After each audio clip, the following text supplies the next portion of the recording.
स्वागत छ सबैमा।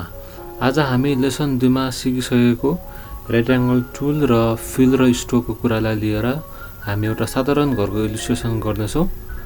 तपाईहरुको पुनः अभ्यासको लागि मैले बनाएको इलिस्ट्रेसनको लिंक पनि समावेश गरिदिएको हुन्छु। सुरुमा त हामी एउटा आर्टबोर्ड बनाऊँ। त्यसको लागि क्रिएट न्यूमा थिच्छु र प्रिन्टको सेक्सनमा गएर म A4 साइजको पेपर छनौट गर्छु र कलर मोड मैले RGB र रास्टर इफेक्ट्समा मैले 150 ppi र अहिलेलाई मैले एउटा मात्र आर्टबोर्ड छनौट गर्छु र क्रिएट थिच्छु।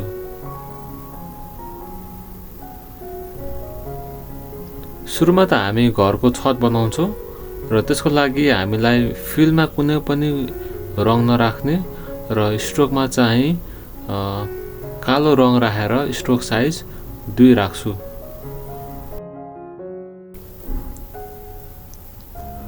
अब म रेक्ट्याङ्गल टुलको छनौट गरेर एउटा रेक्ट्याङ्गल बनाउँछु।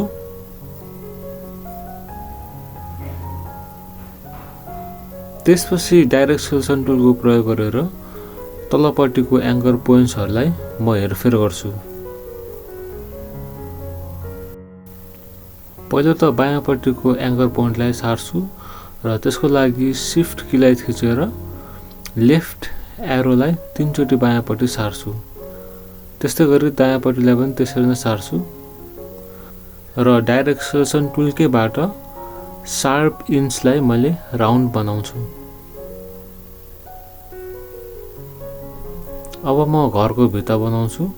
त्यसको लागि रेक्ट्याङ्गल टुलले घरको छतसँग सुहाउँदो भित्ता बनाउँछु।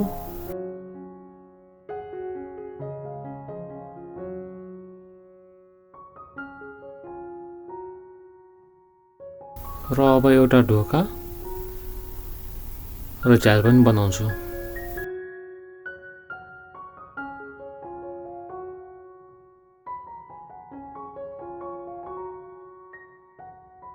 ढोकाको ह्यान्डललाई चाहिँ मैले इलिप्स टुलबाट बनाएँ र यतापट्टि माथि मैले चिम्नीको लागि पनि डिजाइन गरेको थिएँ।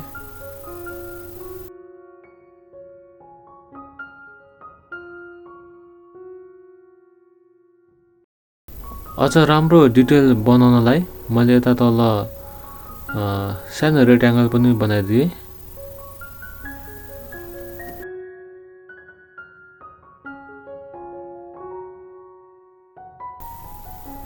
अब बनाएको डिजाइनमा म रङ फिल गर्छु र केही डिटेलिङ पनि गरिदिन्छु।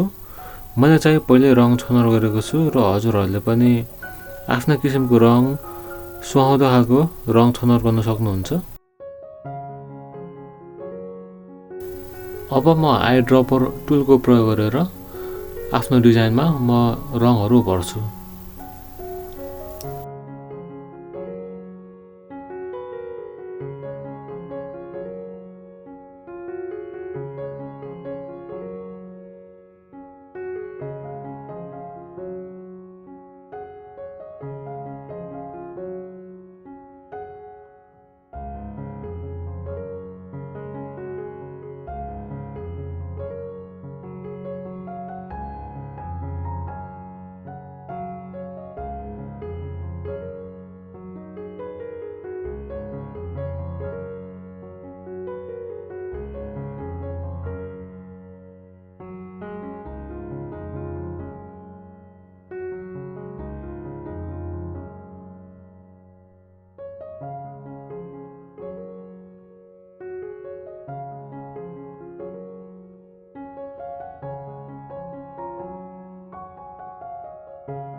हामीले रेक्ट्याङ्गल टुलबाट सामान्य इलिस्ट्रेसन बनायो र आउँदो भागहरुमा हामी अझ अभ्यास गर्नेछौँ र पेन टुलको प्रयोग गरेर पनि लोगोहरू ट्रेस गर्नेछौँ।